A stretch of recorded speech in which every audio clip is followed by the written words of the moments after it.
What would you be thinking if you're John and you've done your job, you've seen all your friends die, and now you're receiving these letters from the churches that you've established? John is saying, when is your kingdom coming?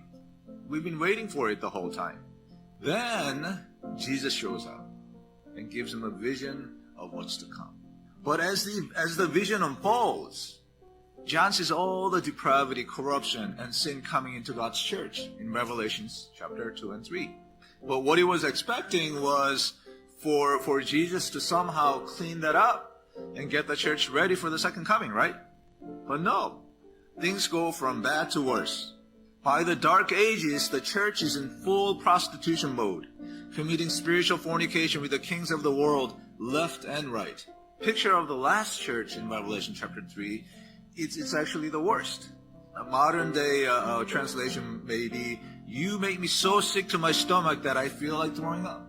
It's bad enough that the Lord's bride is a spiritual adulterer, but it's worse that she started out as a pure, innocent bride, and then this is what she has become. The fast deterioration and depravity of his church throws him into despair. So this is the state of John's mind. Then in chapter 4, the vision changes and John sees what's going on in heaven. And what is happening in heaven in chapter 4? They're having a party up there. It seems like they don't see what's going on down here. God's church, the bride of Jesus, is fornicating, is dying of corruption and depravity. I mean, what is there to celebrate?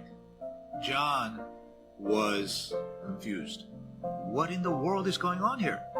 John was thinking, at the end of chapter 4, does Jesus even care? Maybe he forgot about us with all these angels, adoring him. He got caught up with that. Like he doesn't know the bad situation that's down here. Then in chapter 5, John sees the lamb that looked as though he was slain in the midst of the throne. In the midst of God's throne, he sees this lamb as though it had been slain. Then John knew exactly why they were celebrating and worshiping in heaven. Do you see what John sees now? Do you see why there was so much worship and praise in heaven? John is complaining, Lord, look at this church. I can't believe this. I can't believe all this stuff is happening down here and you're up there celebrating. But who loves the church more, John or Jesus? Come on. Who paid the price for the church? John or Jesus? John gets it. You see, heaven is not stupid. They see all the horrible things happening down here, especially regarding his church. They see how his church has become corrupt and proud. His church is abusing and hoarding the blessings from God, flaunting it, bragging about it. We got the truth. We're rich. In the meantime, they're completely misrepresenting God and bringing shame upon his name. This is what heaven sees. Heaven knows all this, but then they see God. And what do they see in heaven? What do they see? God is not depressed. He's not crying in the corner somewhere, like you would be if you saw your bride that way.